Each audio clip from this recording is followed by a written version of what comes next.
भारत से रिश्ते मत बिगाड़ो और चीन को छूट मत दो।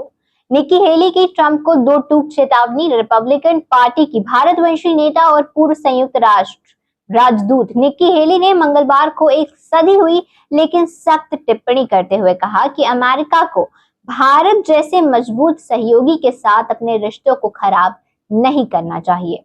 उन्होंने यह बयान ऐसे वक्त दिया जब डोनाल्ड ट्रंप ने भारत पर आयात शुल्क बढ़ाने की धमकी दी है और उसे अच्छा व्यापारिक साझेदार नहीं बताया है। निक्की हेली ने सोशल मीडिया प्लेटफॉर्म एक्स पर कहा कि भारत को रूस से तेल नहीं खरीदना चाहिए, लेकिन सवाल यह भी है कि चीन जो अमेरिका का घोषित विरोधी है और रूसी व ईरानी तेल का सबसे बड़ा खरीदार है, उसे 90 दिनों के लिए शुल्क छूट कैसे दी गई।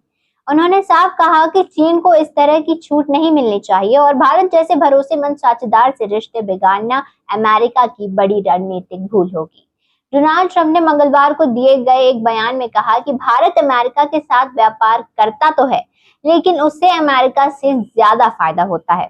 उन्होंने कहा कि पहले ही भारत पर 25% शुल्क लगाया गया है, लेकिन अगले 24 घंटों में वे इस दर को काफी ज्यादा बढ़ाने वाले हैं।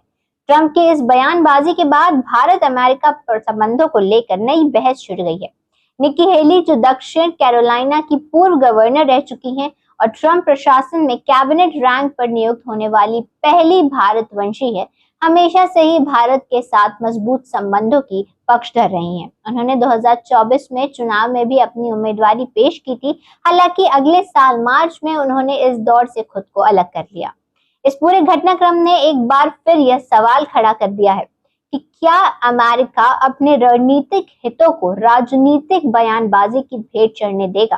भारत और अमेरिका के रिश्ते पिछले कुछ वर्षों में नई ऊंचाइयों पर पहुंचे हैं। ऐसे में एक तरफा आरोप और व्यापारिक धमकियों से दोनों देशों के बीच बने भरोसे को नुकसान पहुंच सकता है। निक्की हेली की टिप्पणी न सिर्फ एक भारतवंशी की भावनाओं को दर्शाता है, बल्कि यह भी याद दिलाता है कि वैश्विक राजनीति में समझदारी और संतुलन सबसे बड़ी कुंजी होती है।